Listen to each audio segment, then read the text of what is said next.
You ever stop and think about how one single moment, one tiny choice in a huge story can just change everything? Well, today we're going to dig into one of the most important and maybe most overlooked turning points in all of Westeros. All right, let's get into it. And I'm not talking about being delayed or rescued a little bit later. I mean, what if she was truly permanently trapped? Because if Sansa never makes that jump from the walls of Winterfell, the entire fate of the North, and maybe even the whole world, would have been sealed in darkness. So let's set the stage for this alternate history we're building. It all comes down to one single moment, that desperate, terrifying leap into the snow that Sansa and Theon took. In our world, right, that was the start of their freedom. But if they'd hesitated for just a second longer, that one small action, or inaction, would have sent this deafening echo across the entire North. Now, to really get why that leap mattered so much, you gotta understand the political situation at the time. The Boltons, yeah, they held the North, sure, but it was a rule built completely on terror. The Northern houses, they hated them. There was zero loyalty, which meant their grip on power was actually incredibly fragile. And this is why Ramsay's marriage to Sansa was such a big deal. See, she wasn't just some hostage. She was the Stark name in the flesh. With her, Ramsay could pretend he wasn't a usurper. He could claim a connection to the true rulers of Winterfell, and that gave him the one thing he could never take by force: legitimacy. And this slide, man, it just lays it all out perfectly. On the left, you've got what we know. Sansa escapes, she finds Jon, gets a secret army, and boom, the Starks win. But on the right, in this new timeline, she's trapped. Jon is totally alone, the Boltons are going to be victorious, and the North is just locked down. It's a completely different world, all because of one choice. Let's look at the first major consequence of that alternate path. Okay, so if Sansa is still trapped in Winterfell, what's the first big domino to fall? Well, it's Jon Snow. His final stand becomes pretty much inevitable. Without the sister he thought he lost forever, his fate is sealed, even if he doesn't realize it yet. And here's the thing you have to remember. When Sansa showed up at Castle Black in the real story, Jon was done. I mean, he'd just been resurrected, he was tired, he was disillusioned, and he was totally ready to just walk away from everything. Her plea to save their home was the only thing that gave him a reason to fight again. Without her, he almost certainly just leaves. But let's say, for the sake of argument, he did decide to march on Winterfell anyway. Look at what he's missing. Sansa gave him the motivation, the personal reason to fight. She gave him inside info on Ramsay's army, and most critically, she's the one who secretly arranged for the Knights of the Vale to ride north. Without her, he's marching blind, and he's marching alone.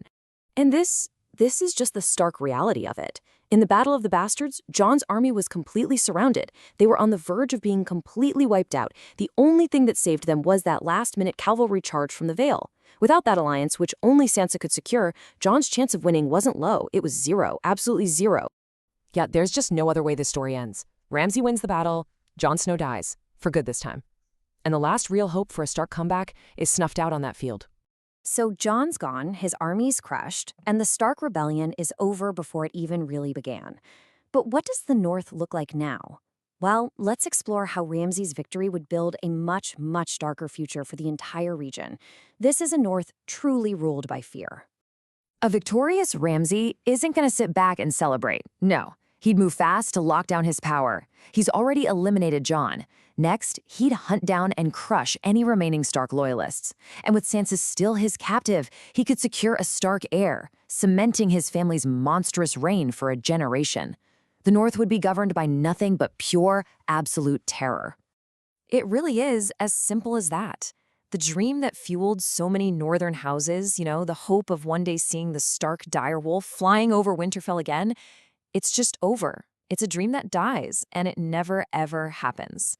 But you know what? All of this, Ramsay's tyranny, it's just a sideshow. Now we're going to raise the stakes to the absolute maximum, because all the political games in the North mean nothing when the real enemy, the army of the dead, is marching south. This is the ultimate consequence, the war against the dead. The North is supposed to be Westeros' shield against the Night King. But under Ramsay Bolton, that shield is completely broken. He's a sadist, not a strategist. He rules with cruelty, not inspiration. The North would be totally fractured, leaderless, and just unprepared to face the long night. I mean, just look at this comparison. It's night and day. With Sansa's escape, you get Jon Snow leading a unified, yeah, a tense but a grand alliance. They have a fighting chance. Without her, you get Ramsay Bolton ruling a north that's just fractured by fear and hate. The strategy becomes self-preservation, and the prognosis, well, it's inevitable collapse. The first line of defense against the apocalypse just completely crumbles. But okay, beyond the giant battles and the high-stakes politics, this alternate timeline fundamentally changes who these people are. It's time to bring the focus back to the human cost, and specifically to the story of the queen who never was. And hey, it's a disaster even for a guy like Littlefinger. His whole grand plan hinged on manipulating a free Sansa. With her stuck in Winterfell, his schemes just wither on the vine. He's left waiting for an opportunity that never, ever comes. And now for what I think is the most important point of all. Sansa's leap from that wall wasn't just about saving her life. It was the moment she stopped being a victim. It was the moment she started taking control of her own story and reclaiming her own power. Without that one single act of defiance, that transformation never happens. She's never forged in the fire of rebellion and leadership. She just remains what everyone else always tried to make her, a pawn in their game. So that incredible character arc we all watched, from a pawn to a player, from a victim to a leader, from a captive girl to the queen in the north, it's just erased. All of that amazing potential is lost, locked away forever inside the walls of Winterfell.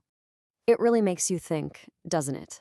One leap into the snow reshaped an entire continent. It makes you wonder, what other tiny, almost invisible moments in the stories we love are the real hinges of fate, quietly deciding the destinies of kings and queens?